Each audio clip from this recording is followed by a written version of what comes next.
আমি ওনার এই বক্তব্যটি দেখেছি এবং প্রাথমিকভাবে আমি একটু অবাকই হয়েছি, কারণ বাংলাদেশ কি এই মুহূর্তে কোনো যুদ্ধ অ্যান্টিসিপেট করছে, বা উনি কি ভাবছেন যে বাংলাদেশের চারদিকের যে পরিস্থিতি তাতে বাংলাদেশ কোনো না কোনো একটা যুদ্ধের অংশ হয়েও যেতে পারে? আমি এই কথাটি বলছি এই কারণে যে আপনি জানেন বর্তমানে মিয়ানমার নিয়ে কিন্তু একটা মানবিক করিডোর দেয়া হবে কি হবে না। সরকার প্রাথমিকভাবে বলেছিল যে অ্যান্টনিও গুতেরেস তিনি তার যখন ভিজিটে এসেছিলেন তখন তিনি বোধহয় এই ব্যাপারে সরকারের সঙ্গে দফায় দফায় আলোচনা হয়েছে তারপর থেকে, এবং আমাদের পররাষ্ট্র উপদেষ্টা যেটা বলেছেন সেটা হচ্ছে যে জাতিসংঘের এক রকমের অনুরোধেই সরকার নীতিগতভাবে সিদ্ধান্তে এসছে যে একটা মানবিক করিডোর দেয়া যায়, তবে তার শর্ত কি কি হবে সেই বিষয়গুলো উনি এই মুহূর্তে ডিসক্লোজ করতে চাননি। তার কয়েক ঘন্টা পরে আমি দেখলাম প্রেস সচিব আমাদের প্রধান উপদেষ্টার তিনি পুরোপুরি অস্বীকার করলেন। তিনি বললেন যে না, আমরা জাতিসংঘ থেকে এরকম কোনো আলোচনা হয়নি বা জাতিসংঘ আমাদের এরকম কোনো অনুরোধও করেনি, কিন্তু তিনি বললেন যে আমরা নীতিগতভাবে এটা করা যায়, লজিস্টিক সাপোর্ট দেওয়া যায়। উনি যদি জাতিসংঘ থেকে এরকম কোনো অনুরোধ না এসে থাকে তাহলে পররাষ্ট্র উপদেষ্টা সেটি বললেন কি করে? সেটি আবার তিনি যখন প্রেস সচিবের কাছে গেল তিনি বললেন যে আমরা সেই ব্যাপারে একমত যে একটা লজিস্টিক সাপোর্ট দেওয়া যায়। তো কাদের সাথে ওনারা একমত হলেন? যদি কোনো না কোনো তরফ থেকে অনুরোধ না এসে থাকে তাহলে তো আসলে একমত হবার বিষয়টি আসে না।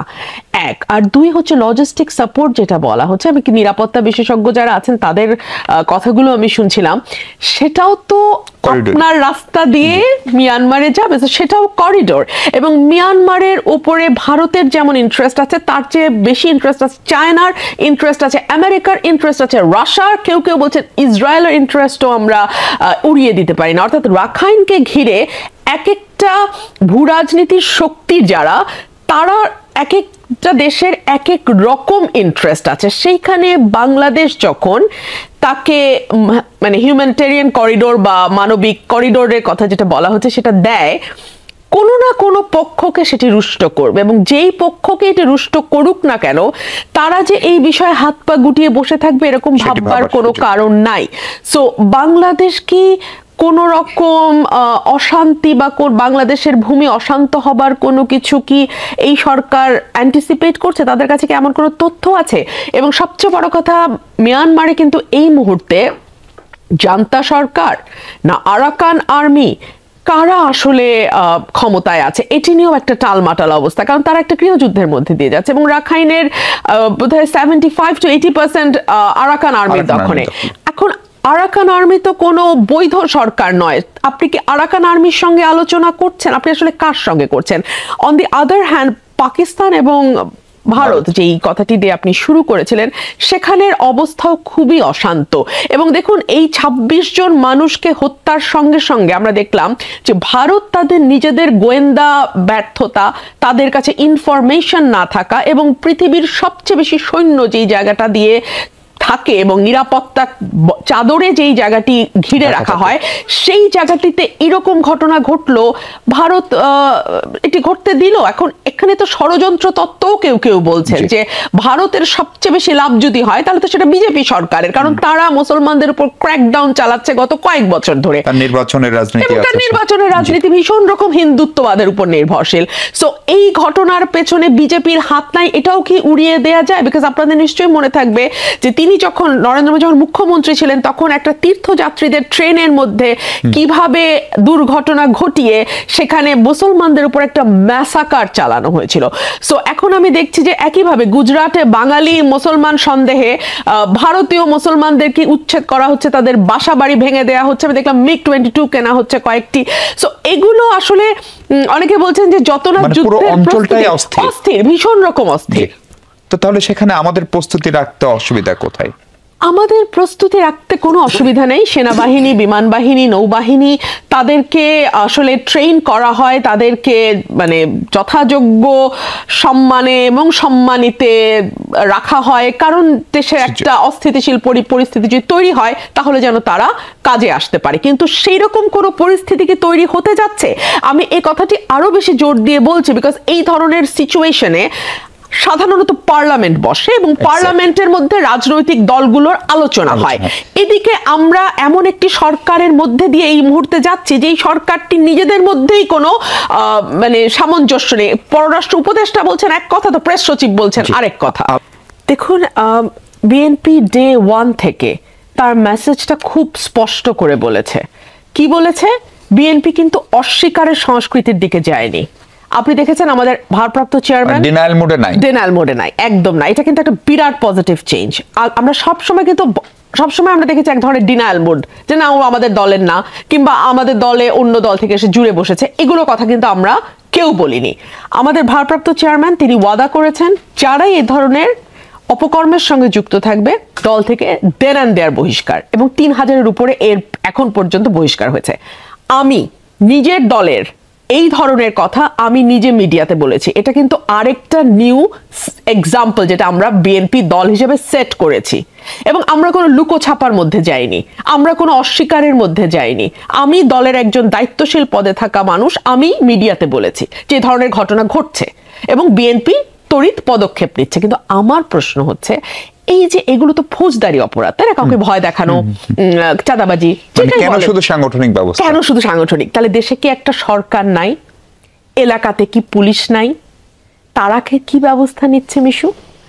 আমি যদি বলি এই ঘটনাগুলো ঘটতে দেওয়া হচ্ছে, ঘটনাগুলোকে কেউ কোনো মহল হয়তো নীরবে উৎসাহিত করছেন কোনো বিচারের মধ্যে না যেয়ে, বিকজ তারা বাংলাদেশে একটা বিরাজনীতিকরণ চাইছেন। এই প্রশ্ন যদি আমি সাহস দেখাবে উপজেলা বিএনপির আহ্বায়কের বিরুদ্ধে কোনো ব্যবস্থা নিতে, অন্তত উপজেলা পর্যায়ে? সেই সাহস না আমরা নতুন বাংলাদেশ, আমরা না নতুন বাংলাদেশ রচনা করতে চলেছি। আমরা নতুন সংবিধানের কথা বলি, নতুন বন্দোবস্তের কথা বলি, নতুন পুলিশের কথা বলি, নতুন প্রশাসনের কথা বলি, নতুন সরকারের কথা বলি, নতুন ধারার রাজনীতির কথা বলি। তাহলে এই ওসি কেন পারবে না? যেখানে এই ওসি জানে যে দল ইটসেলফের একটা গ্রিন সিগন্যাল আছে। আমাদের দলের জনাব তারেক রহমানের নেতৃত্বই তো চূড়ান্ত, এর ওপরে তো আর কেউ বলবার নাই বাংলাদেশে, তাই না? সো তিনি যখন বলছেন যে আমি তাকে বহিষ্কার করছি, মানে দল তাকে বহিষ্কার করছে, এবং তিনি বলছেন যে আমি যদি রাষ্ট্র ক্ষমতা যাই বা দল মানে দেশ পরিচালনার দায়িত্বে যাই, নির্বাচিত হয়, এই প্রতিটি ঘটনার আমরা ফৌজদারি ব্যবস্থা নেব, এবং সেই সময় যদি কোনো নতুন ঘটনা ঘটে আমরা রাষ্ট্র পরিচালনার দায়িত্বে গেলে আমরা রাষ্ট্রকে মানে বাধ্য করবো যেন ফৌজদারি ব্যবস্থা নেওয়া হয়। এরকম গ্রিন সিগন্যাল যখন টপের কাছ থেকে আসে, একদম টপ, আপনি বলতে পারবেন না যে এটা মাঝ পর্যায়ের কোনো নেতা, not even standing committee, he is above that, he is the chairperson. তো এই মানুষটির কাছ থেকে গ্রিন সিগন্যাল পাওয়ার পরও পুলিশ কার সিগন্যালে ব্যবস্থা নেয় না আপনি বলেন তো? এটা তো সন্দেহের জন্ম দেয়।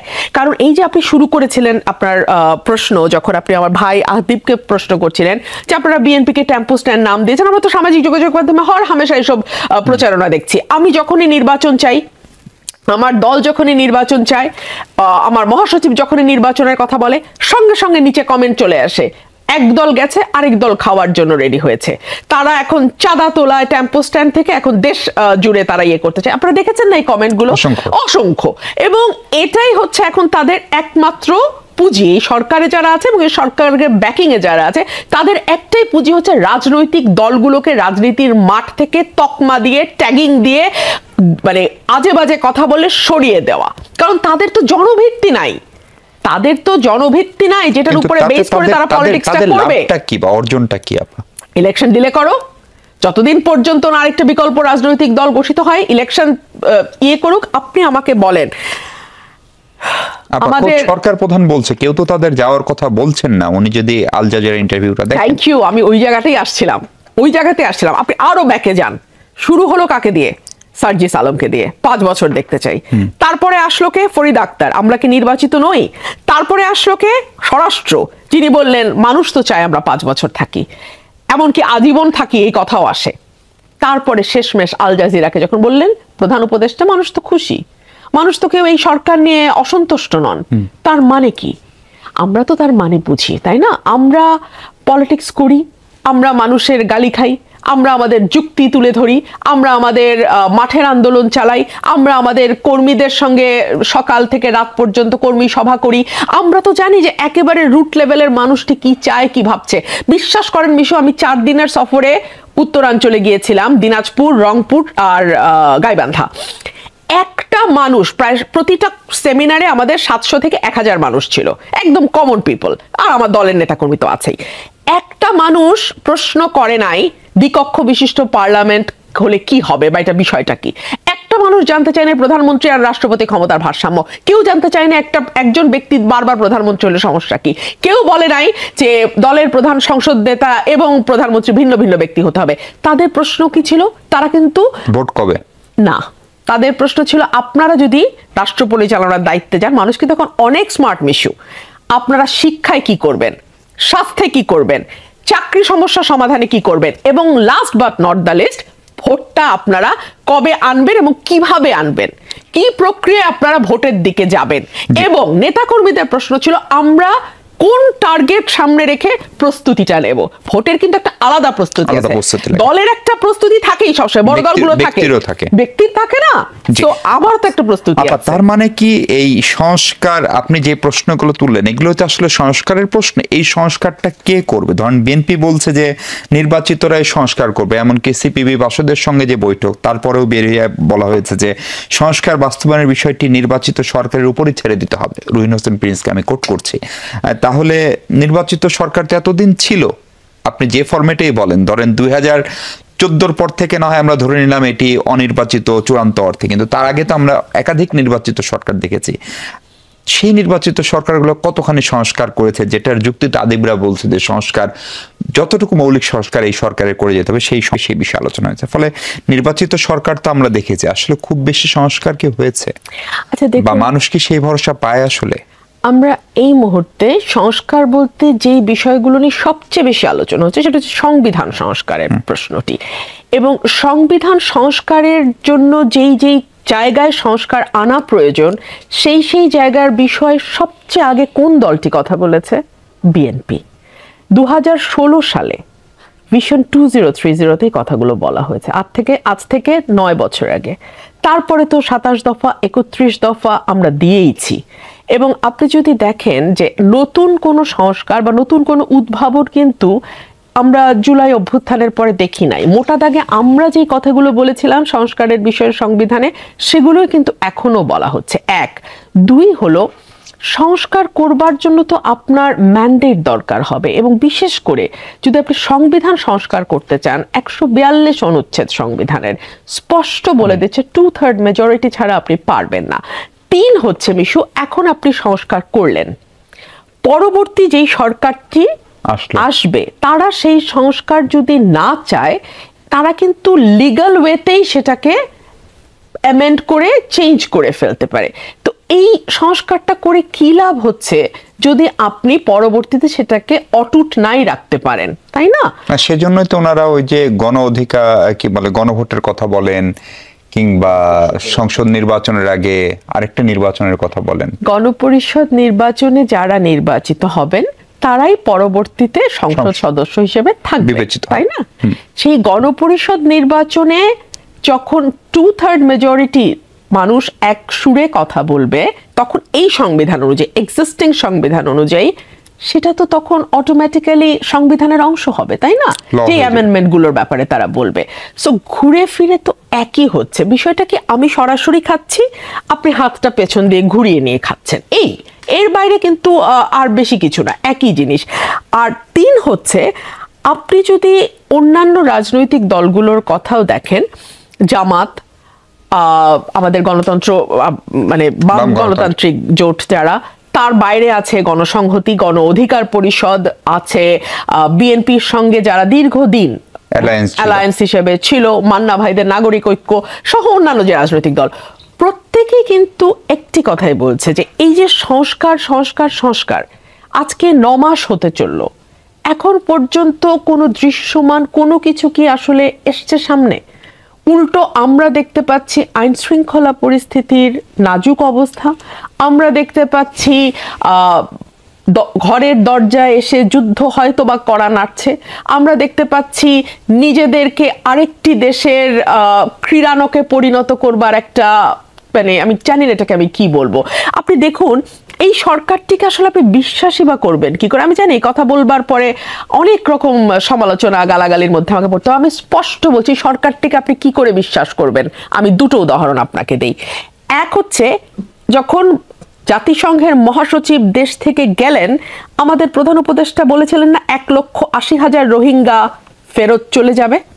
গেল তো নাই না, একটা রোহিঙ্গাও গেল না, উল্টা 1,13,000 না কত হাজার রোহিঙ্গা বাংলাদেশে এর মধ্যে এই 1 মাসের মধ্যে অনুপ্রবেশ করেছে। সত্য না সত্য না? না, এটা বোধহয় পুরো সময়টা এই 9 মাসে। আমি তো 1,80,000 পাঠানোর কথা, সে তো একটা গেলই না। এর মধ্যে আবার 1,13,000 আর 30,000, আমি এক্সাক্ট ফিগারটা ভুলে গেছি, অনুপ্রবেশ করেছে তার আমলে। সত্যি কি ঠিক কি ঠিক না? আচ্ছা, 2 হলো যেই সরকারের উপদেষ্টার সঙ্গে প্রেস সচিবের কথা মেলে না, যেই সরকারের প্রেস সচিব যা বলে তার সঙ্গে আবার ধরেন ফর এক্সাম্পল মোদির সঙ্গে যখন বৈঠক হলো, দ্বিপাক্ষিক বৈঠক, সেখানে ভারত একরকম ভাষ্য দিল, বাংলাদেশ থেকে আরেক রকম ভাষ্য আসলো। কোন ভাষ্যটাকে ধরবেন? ইভেন পাকিস্তানের সঙ্গে যখন বসলো, আমাদের সরকার দাবি করলো যে আমাদের যে পাওনা আছে সেটা পাকিস্তান মিটিয়ে দেবে। আমাদের যে আমরা সেই ইস্যুগুলো তুলেছি 74-এর, আমাদের 74 তো না, ওই যে 71-এর, ওই সময় আমাদের যে ডিসপিউটেড প্রপার্টি, আমরা কতটুকু পাবো তারা কতটুকু পাবে, এই ইস্যুগুলো আমরা তুলেছি। আমরা তাদের গণহত্যা এবং তারা যে নির্যাতন চালিয়েছে তার জন্য তাদের ক্ষমা চাওয়ার ইস্যুটা তুলেছি। একটা কথাও কি আপনি পাকিস্তানের ইয়েতে দেখেছেন? দেখেনি। ভারতের সঙ্গে বৈঠক করে, ভারতের সঙ্গে আমাদের ভাষ্য মেলে না। পাকিস্তানের সঙ্গে বৈঠক করে, পাকিস্তানের সঙ্গে আমাদের ভাষ্য মেলে না। আমাদের সরকারের এক উপদেষ্টার সাথে আরেক উপদেষ্টার ভাষ্য মেলে না, এক উপদেষ্টার সাথে প্রেস সচিবের ভাষ্য মেলে না। এই সরকারকে আপনি বিশ্বাস করবেন কিভাবে? এই সরকারকে কিভাবে বিশ্বাস করব? এবং এই